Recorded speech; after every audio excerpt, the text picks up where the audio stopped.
music.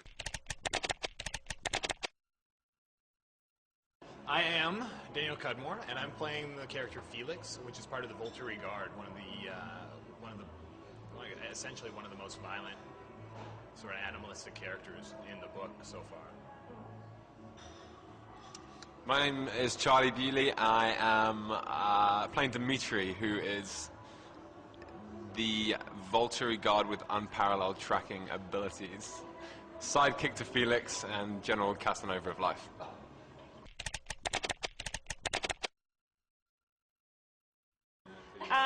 No, it's the more the merrier.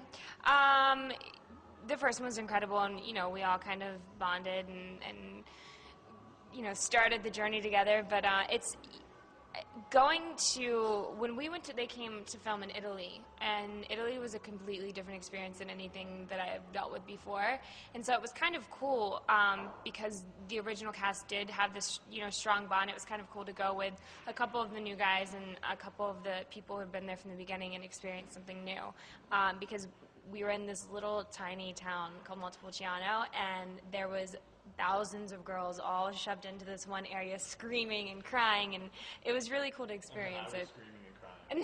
It was really wild. And jumping up and down. The whole time. Can you imagine? Every time I saw Rob.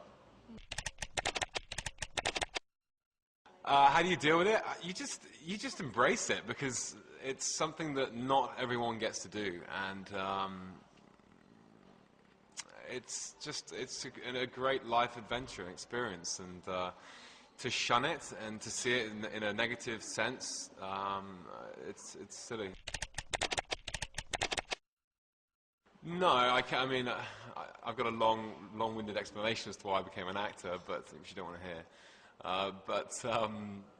No, that's just a byproduct of acting, and it's something you have to deal with, and it's down to whoever you are and however you embrace things as to how you deal with things like that. And everyone has their own different ways. Personally, I love it, and it's fun.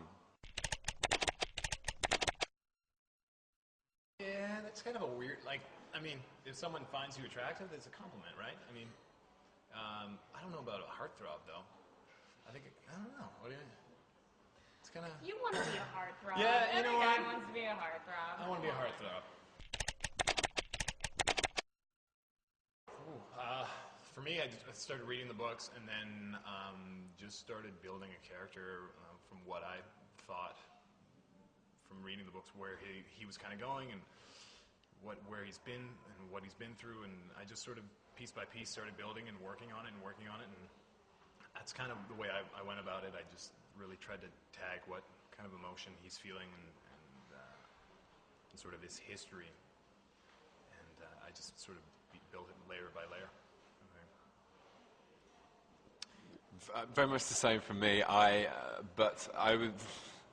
was such a short timeline between when I actually got the audition and had to audition. I had to find people who had actually read the books. So I went online, I went to forums and told people that I had this audition, and they would help me out with the character. I obviously had a sort of base, sort of background of what he was. When it came to actually filming, you've got stuff like to factor in, like the other actors, and you've got the wardrobe, and you've got the set, and contact lenses, which you never wear before, and suddenly then is when you look yourself in the mirror, and you put yourself in the set, and suddenly that's been your home for 700 years, and therefore these different kind of idiosyncrasies of your character come out that you've never even rehearsed before, and that was really, that was a good thing to happen.